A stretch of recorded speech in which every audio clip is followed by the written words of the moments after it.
As a hooper, the more concepts you understand, the more fit you are to play in any system.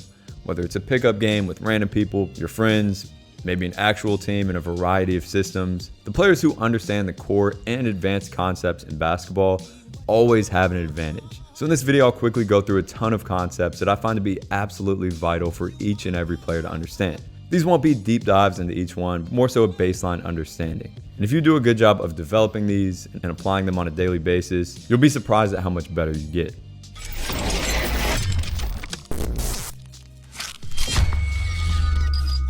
So we'll start off here with our two-person triggers, which are all ways to create a quick advantage with just you and a teammate. And these are all more efficient than just taking defenders off the dribble 1v1 most times. Plus, these make up the bulk of most offenses, so knowing the pieces here are huge. So first off, you have handoff-based triggers like a simple dribble handoff or DHO, which is an obvious one, but extremely valuable to understand how to attack these and create advantages, which we'll talk about. Then you have a get, where you toss it out and chase the ball into a handoff. You go get it. What does this defender usually do when his man passes the ball?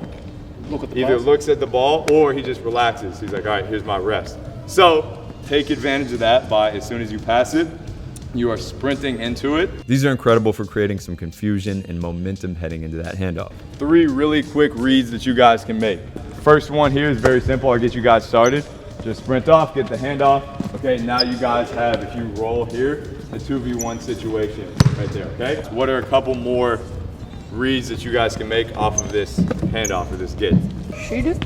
Okay, you could shoot it. So one thing I like doing if I'm this player here, okay, is if I get this, you come off, okay? You just stop right here and I'll basically hold these guys off and you shoot. Another one that I'll give you guys, or I'll ask you guys about is, let's say you pass it over here, okay, you're coming off. Both of these guys end up, so let's say you chase, you're going over here. Both of you guys go out this way. What can you do?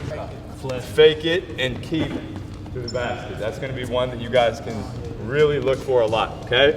So those are 3 options. I'll give you guys one more bonus option. Call it a Bogut, named after Andrew Bogut, legend of this one. Defense chases over, okay?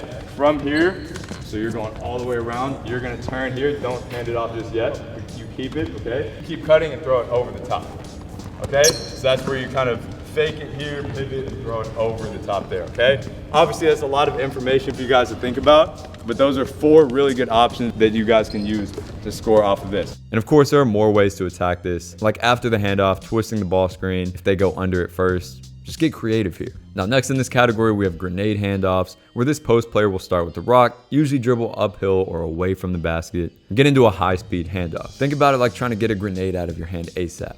And these are fantastic because of this, the space it creates before the handoff even happens. So now you have a guard attacking a big with space already created, usually into that baseline area where there's going to be some usable space, depending on how much ground the big's able to cover before the handoff, as well as the angle of attack that you take as a ball handler. And if you do a good job of getting some space here before the handoff too, maybe by using a screen or just a change of speed, and the big treats this handoff as a screen, chances are you're going to have a great opportunity. So those are the basics of handoffs.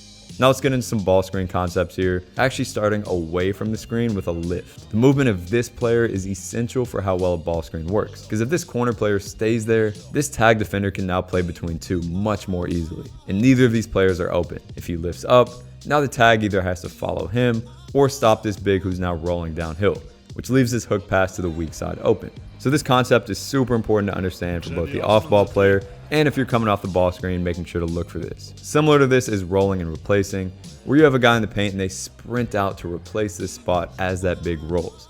So this confuses this defender, makes them choose whether they stay down or chase them out to defend the 3-ball. We'll build on this concept later. Now, in terms of the actual screen, there are plenty of types of ball screens that you can get into that are vital to know as well.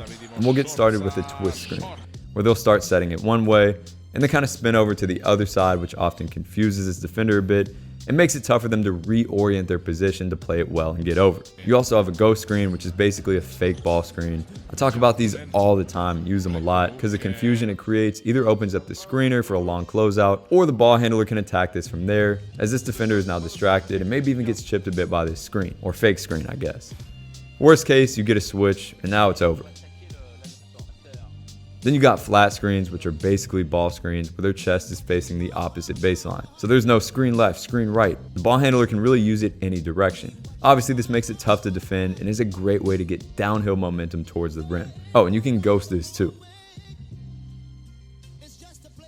Then we got a drag screen, which is a transition ball screen, where this big is coming to set this as the ball handler already has momentum before the defense is set. So you'll see these guys coming off easily as their defender is still scrambling a bit and the help isn't fully set either. Then you can get creative with a double drag, which has become increasingly popular and is clearly very tough to navigate. Lastly, I want to cover two topics for after this big sets a screen. The first being a Gortat screen, where the big will aggressively roll into a seal, opening up this space.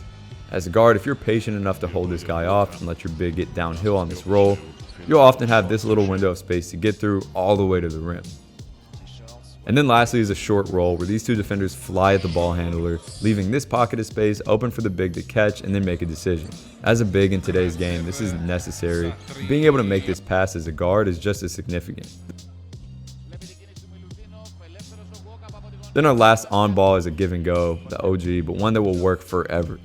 Using this pass and then acting a bit to get this defender to relax probably works way more than you'd ever expect. Then we have our off-ball triggers, which include down and away screens, something that every hooper is familiar with, flare screens, or just the opposite of an away screen, which are my favorite by far and an incredible way to take advantage of this defender's blind spot and get momentum into space. And so often what you'll see here is that if this doesn't work out, it's because both defenders go with them, and this slip here is very frequently open. And lastly, here is an Iverson screen where this guy comes across the court to a screen like this, which is an awesome way to clear out this lane, allowing them to rip and go. And you'll see Paris get creative here by having two guys come off of this, and then the second guy, Nadir Heafy, ghosts this to demand some attention, which allows a driving lane downhill. Just a good example of combining all of these triggers.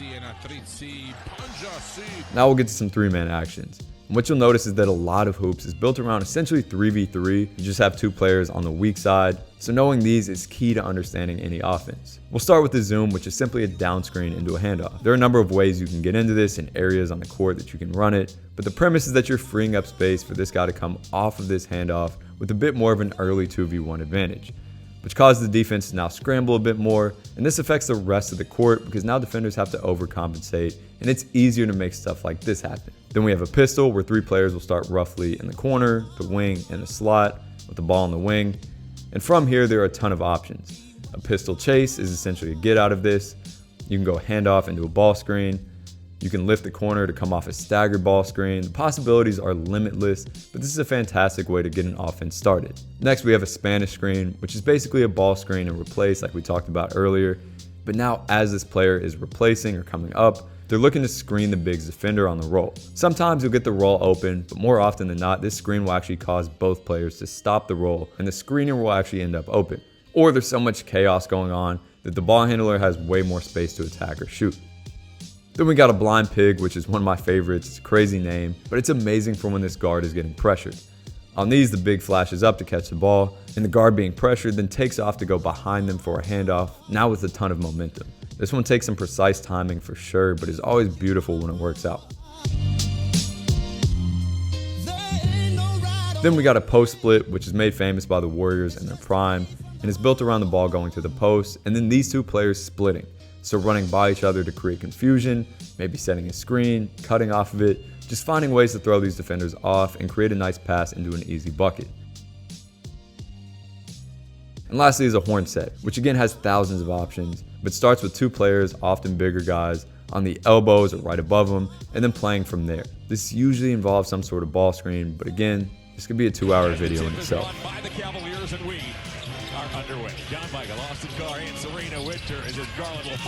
Next, I quickly want to go over 3 types of cuts that are essentials.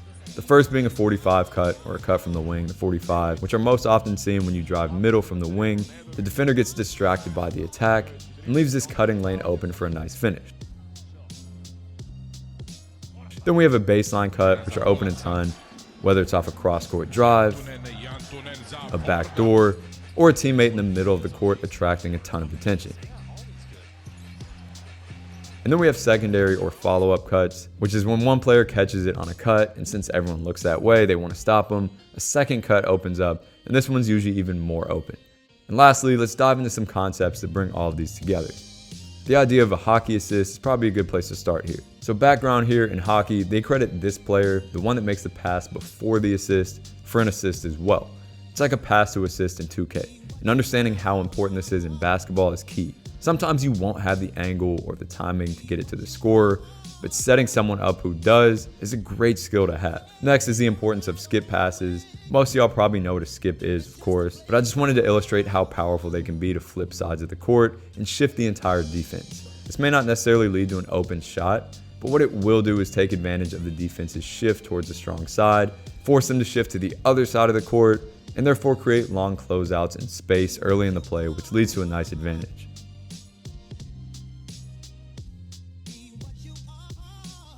Then we have one more, swing passes, which again is a super basic concept, but most players, especially young ones, underutilize these, and these are necessary on high-level teams where sharing the ball and finding the best shot possible is the goal. Whether you're not ready to shoot just yet and have a teammate who is, or you're just killing a scrambling defense and creating even more space, these are a massive part of any good possession that finds wide open threes or super long closeouts. Then from an off-ball standpoint, we have weak side distraction, which goes back to what I said earlier.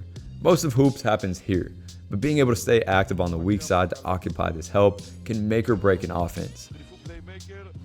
If these guys were stagnant, these defenders could fully focus on helping, which would mean this would not end up being a wide open layup. And lastly is the concept of gaps. One of the big goals of offense is to create double gaps to drive into, which looks like this and happens when the closest teammate is spaced out 2 spots away, and therefore you have all of this space to drive into. This is the importance of spacing and maintaining large gaps from the ball handler, and then attacking these when you do have the ball. Sometimes this defender may have to overcommit to help on you, and this pass is open too since you now have a nice 2v1. So obviously a lot of information here, bunch of different concepts. If you need to watch this video a few different times to really consolidate these, obviously feel free. I think it's a good investment of your time because understanding these will make it so much easier to hoop in any system and will truly give you an edge on a lot of players.